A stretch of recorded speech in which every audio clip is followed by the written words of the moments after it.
My name is Andrew Matthews, and 12 years ago I thought I'd found my forever. Sarah and I met during our graduate programs. She was studying marketing, I was finishing my engineering degree. We were both ambitious, both driven, both looking for something stable in a chaotic world. When we married at 27, everyone said we were the perfect match. Now, at 39, I run a mid-level engineering consultancy that keeps us comfortable in our suburban Denver home. Sarah, 36, climbed the ladder at her marketing firm to become a senior account director.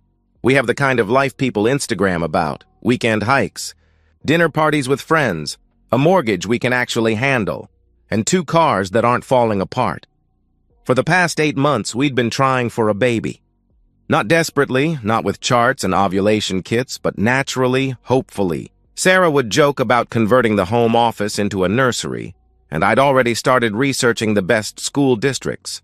We talked about names over morning coffee and imagined family vacations where we'd be outnumbered by car seats and diaper bags. But something had been shifting lately. Sarah seemed distant during our conversations, distracted when we watched movies together. Her phone was always face down now, and those late-night work calls had become more frequent. I told myself it was just stress from her new client portfolio, that the promotion meant longer hours and bigger responsibilities. Then came that Thursday evening in October. Sarah was in the shower, and I was looking for breath mints in her purse, something I'd done countless times before. That's when I found them. A fresh pack of condoms, still sealed, buried beneath her wallet and keys. I stared at that purple package for what felt like an eternity.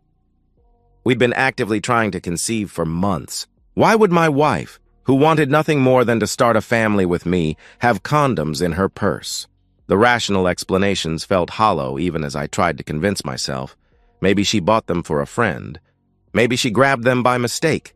Maybe there was some perfectly innocent reason. But as I stood there holding that package, a cold realization crept through my chest. The late meetings, the guarded phone, the way she'd started showering immediately when she came home from work.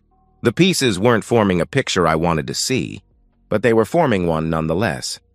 I photographed the condoms with my phone, making sure to capture the expiration date, 2 years from now, recently purchased. Then I carefully placed them back exactly where I found them, arranging her wallet and keys to cover them just as they had been. But something fundamental had shifted in my marriage in those 30 seconds. A crack in the foundation that would either be repaired or would grow until the entire structure collapsed. The next morning, Sarah kissed me goodbye as always, her lips warm with coffee and familiar routine. She had no idea that everything had changed, that I'd discovered the first thread in what would prove to be an elaborate tapestry of lies. As her car disappeared around the corner, I stood at the window, making a decision that would define the next chapter of my life. I needed to know the truth, even if that truth destroyed everything we'd built together. I became a detective in my own home, and I hated myself for it. But once that seed of doubt was planted, I couldn't ignore the growing evidence that my 12-year marriage was built on lies. The next few weeks turned into a masterclass in covert observation. I started paying attention to details I'd previously dismissed. How Sarah's emergency client calls always seemed to come during dinner. How she'd suddenly developed an interest in working out after work. How her laptop was now password protected when it never had been before. I began documenting everything. Tuesday night. Sarah claimed to be at a strategy session until 10 p.m., but when I drove past her office building, the parking lot was nearly empty. Thursday evening. She said she was grabbing drinks with her colleague Jessica to discuss the Brandon account. But when Jessica called the house looking for Sarah at 8:30, my blood ran cold. Oh, she must have meant next Thursday. I lied smoothly to Jessica, my voice betraying nothing of the nausea rising in my throat. The lies were getting sloppy, which meant either Sarah was getting careless or she simply didn't think I was paying attention. Both possibilities stung with their own particular brand of insult. I started checking our cell phone records online, scrolling through months of call logs and text message timestamps. There it was, a number that appeared with increasing frequency over the past 3 months, always during work hours, sometimes late at night after I'd gone to bed. The calls were long, intimate in their duration. 30 minutes here, 45 minutes there. These weren't quick work check-ins. My hands shook as I reverse-searched the number. Matthew Adams, age 34, works at Patterson & Associates, the same building complex as Sarah's firm, just 2 floors up. His LinkedIn showed he was a financial advisor, recently divorced, with the kind of professional headshots that screamed available bachelor. I found myself driving past their building during lunch hours, looking for Sarah's silver Camry in the parking garage. It was there, parked next to a black BMW that matched Matthew's registration. They were having lunch together, probably more than lunch. The worst part wasn't the betrayal itself. It was how normal everything felt at home. Sarah still kissed me goodbye in the morning, still asked about my day, still curled up next to me in bed. She was living 2 lives with such casual expertise that I wondered how long this had been going on. Months? The phone records only went back 3 months, but this comfort level suggested longer. One evening, I tested her. "I heard Patterson & Associates is expanding," I mentioned casually over dinner. "They're taking more space in your building. You know anyone who works there?" Sarah's face remained perfectly neutral as she replied, "No, don't think so." Different floors, different worlds. The lie came so easily, so naturally, that I realized I was married to a stranger. I needed concrete proof, something undeniable that would justify what I was planning to do. Because by this point, a plan was already forming in my mind, dark, methodical, and perfectly suited to an engineer who understood how systems could be manipulated. That night, as Sarah slept peacefully beside me, her breathing deep and untroubled, I made a decision that would change both our lives forever. I was done being a victim, done pretending everything was normal while my world crumbled beneath me. It was time to stop being the faithful husband and start being the architect of justice. Engineering taught me that the best solutions are elegant in their simplicity. Complex systems fail because they have too many moving parts, too many variables that can go wrong. What I needed was a plan that was foolproof, untraceable, and devastating. I spent a week researching surveillance equipment, ordering everything online with next-day delivery to my office. Micro cameras the size of coat buttons, recording devices that could be hidden in common household objects, motion-activated systems that would capture everything automatically. I told myself I was gathering evidence for the divorce proceedings, but deep down, I knew I was planning something far more satisfying than legal documentation. The hardest part was maintaining normalcy at home. Sarah and I went through our evening routines, dinner conversations about her difficult clients, weekend grocery shopping, Sunday morning coffee while reading different sections of the newspaper. She even brought up baby names one evening. "I've been thinking Emma sounds perfect for a girl," she said, completely oblivious to the fact that I knew she was actively preventing pregnancy with another man. "It's a beautiful name," I agreed. My voice steady despite my rage. I installed the first camera in our guest bedroom on a Tuesday afternoon while Sarah was at her yoga class, which I now knew was code for Matthew time. The device was virtually invisible, positioned to capture the entire room from an angle that would leave no doubt about any activities taking place. The living room camera went behind a picture frame, and the hallway unit was built into what looked like a smoke detector. But surveillance wasn't enough.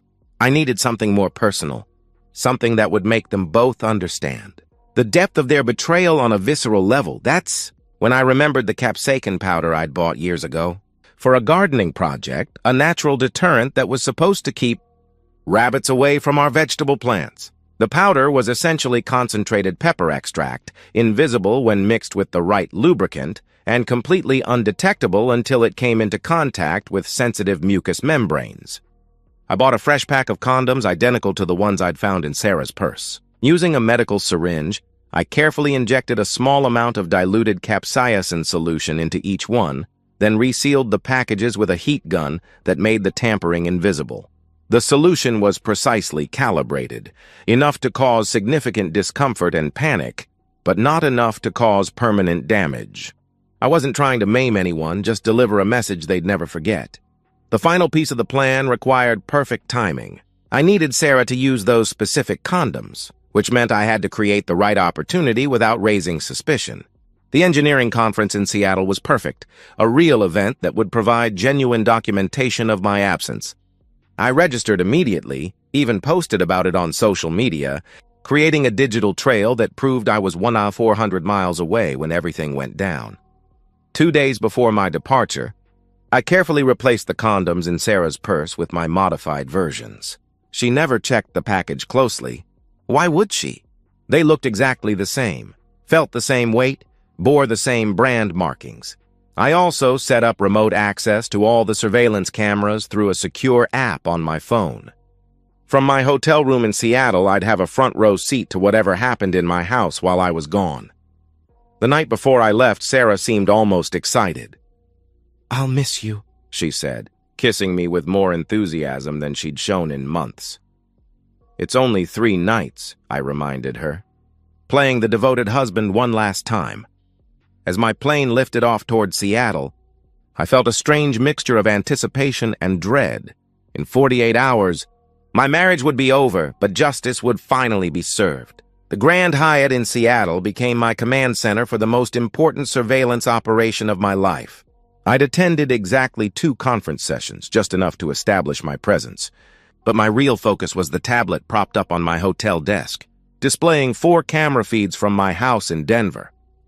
For the first day, Thursday, nothing happened. Sarah came home at her usual time, heated up leftover pasta, watched Netflix on the couch, went to bed early. I began to wonder if I'd miscalculated, if maybe she'd decided to be faithful while I was away. Part of me almost hoped that was the case. But on Friday evening, everything changed. At 6:47 p.m., I watched Sarah come through the front door carrying a bottle of wine and a bag from Marco's Italian, the expensive place we only went to for anniversaries. She was wearing the black dress I'd bought her for her birthday, the one she claimed was too fancy for everyday occasions.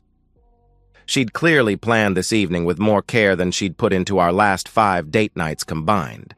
She moved through the house with nervous energy, lighting candles, dimming lights, checking her appearance in the hallway mirror multiple times. At 7:15, a black BMW pulled into our driveway.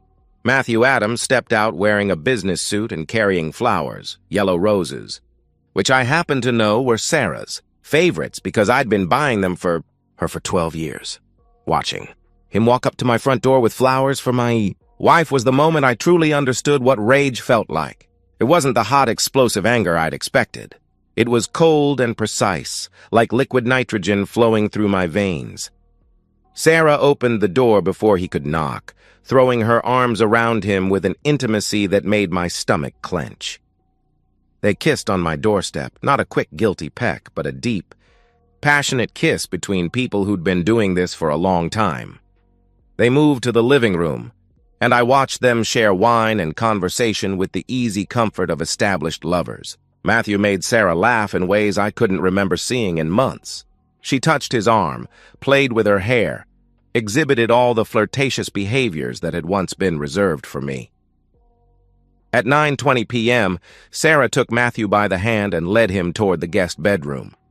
My heart pounded as I realized this was it, the moment everything I'd planned would come to fruition. I switched to the bedroom camera feed, my finger hovering over the recording button. They were unhurried, comfortable with each other's bodies in a way that spoke of multiple previous encounters. Sarah excused herself to the bathroom, and I watched her emerge with a small foil package, my specially prepared condom. What happened next unfolded with the brutal efficiency I'd engineered. For the first few minutes, everything appeared normal. Then, gradually, I saw confusion creep across both their faces. Matthew stopped moving first, a look of concern replacing passion. Sarah sat up, touching herself with growing alarm. Within seconds, both of them were scrambling apart. Matthew doubled over in pain, while Sarah rushed toward the bathroom with her hands pressed between her legs. "Something's wrong!" Sarah screamed through the audio feed. "Oh God, it burns!" Matthew stumbled toward the hallway bathroom, his voice strained as he shouted, "What the hell was in those condoms?" I don't know. Sarah was crying now, and then I heard her on the phone with emergency services, trying to explain through her tears that they needed an ambulance. I closed the laptop and began packing my bags. My return flight wasn't until Sunday, but I'd catch the first flight Saturday morning. It was time to return home and finish what I'd started. The emergency room at Presbyterian St. Joseph Hospital was exactly where I knew they'd end up. I'd caught the 6 a.m. flight Saturday morning, arrived in Denver by 8:30, and drove straight to the hospital where I knew they'd still be seeking treatment. Capsaicin burns take hours to fully subside. I found them in the waiting area looking like refugees from a disaster. Matthew was hunched forward in his chair, still wearing his wrinkled dress shirt from the night before. Sarah sat 3 seats away, interesting that they weren't comforting each other, wearing a hospital gown over her underwear, her black dress presumably ruined or abandoned in their panicked flight from the house. They looked up when I walked in, and the expressions on their faces were priceless. Confusion, fear, and dawning realization crashed across Sarah's features. "Andrew?" Her voice cracked on my name. "What are you doing here?" "Your conference doesn't end until tomorrow. Flight got canceled due to weather," I lied smoothly. "Lucky thing, too, or I might have missed this touching reunion."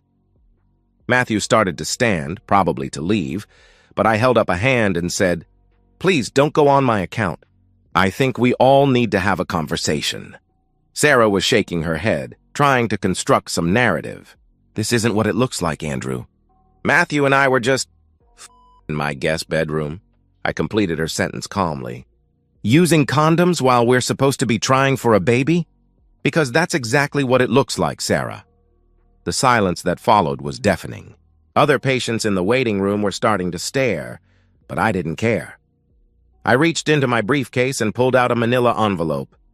"I have divorce papers here, already filed and processed. All you need to do is sign them." I slid the envelope across to Sarah, who stared at it like it was a venomous snake. "You also might be interested to know that I've documented everything," I continued. "The phone calls, the lies, the late-night meetings. Oh, and the security footage from last night is particularly compelling. High definition, perfect audio, timestamps that coincide perfectly with my documented presence in Seattle." Matthew finally spoke, his voice hoarse. "You set us up. You did something to those condoms." I smiled for the first time in weeks. "That's a serious accusation." "I have no idea what you're talking about. I was in Seattle, remember? 300 people saw me at the conference." Sarah was crying now, tears of rage and frustration. "How long have you known?" she asked. "Long enough to protect myself legally and financially," I answered.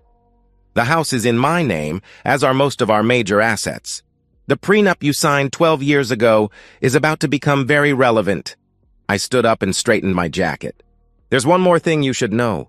I sent copies of the security footage to your respective employers this morning. Sarah, I believe your firm has a strict morality clause in their executive contracts. Matthew, I'm sure Patterson and Associates will be fascinated to learn how you've been conducting your client relations." Sarah's face went white. "You can't do that. You can't destroy my life over this," she pleaded. "I didn't destroy your life, Sarah," I replied coldly.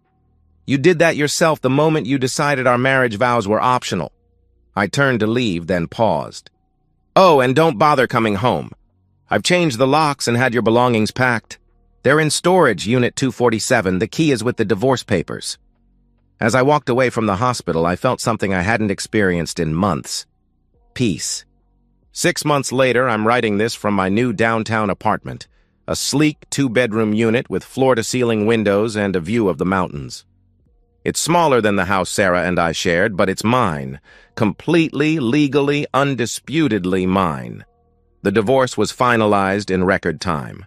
Sarah's lawyer tried to contest the prenup, claiming emotional distress, but the security footage and documented evidence of her affair made their case impossible to argue. She walked away with her car, her personal belongings, and a modest settlement that barely covered her legal fees. The professional consequences were exactly what I'd predicted. Sarah's marketing firm terminated her employment within a week of receiving the footage, citing violation of their moral conduct policies.